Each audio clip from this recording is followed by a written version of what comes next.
Hey everybody, this is Theoretical Bullshit once again.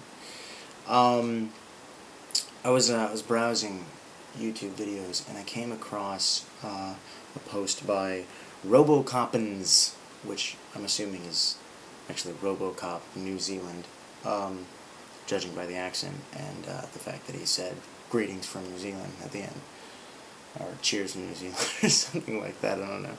But anyway, the argument in the post that I was watching was, and I'm going to see if I can figure out how to make this a direct response video to that, but I got to figure out how to do that first. The argument was that, and I'm assuming he was coming from a Christian standpoint, but the argument was that atheists do have faith. Atheists have just as much faith as Christians or theists or Muslims or anyone else. And the reasoning behind that was that I, as an atheist, have faith in the fact that my own mind exists, or that other minds even exist, or that the world wasn't created 10 minutes ago with the appearance of age, or that, scientifically speaking, if I do 1,000 experiments and I get the same result every time, I'm still having faith in the idea that the 1,001st experiment, the results will also be the same. Basically, he was saying that we even as an atheist, you have faith in lots of things. My question then, and that brings up an interesting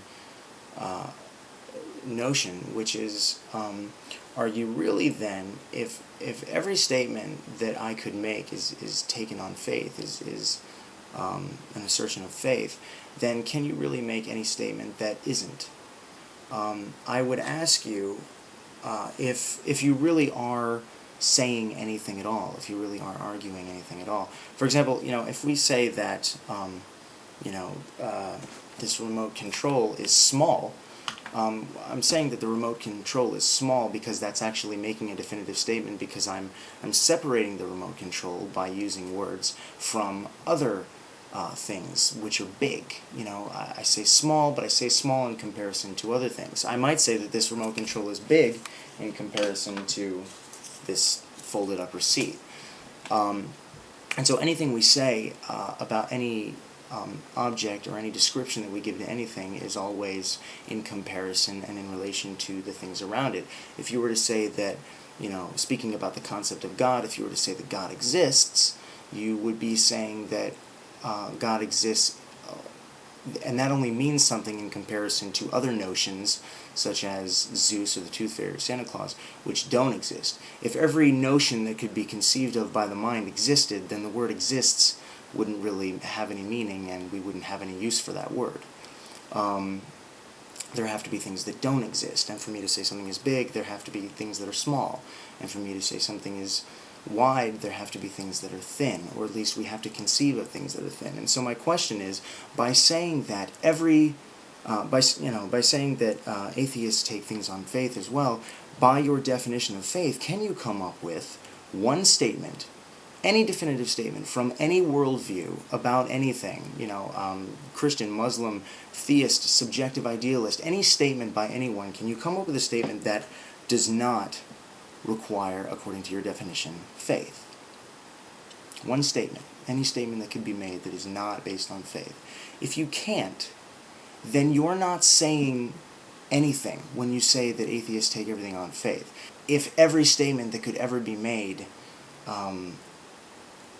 it has to be on, according to your definition, on faith, then the word faith doesn't mean anything. You haven't made any statement. You haven't made really any definitive claim that makes any sense or stands out. So that's the thing.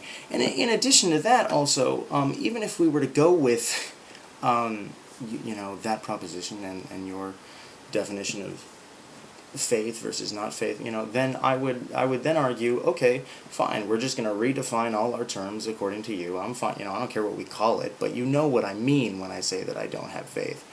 But let's redefine all our terms, and let's just say, well, I have a degree of faith.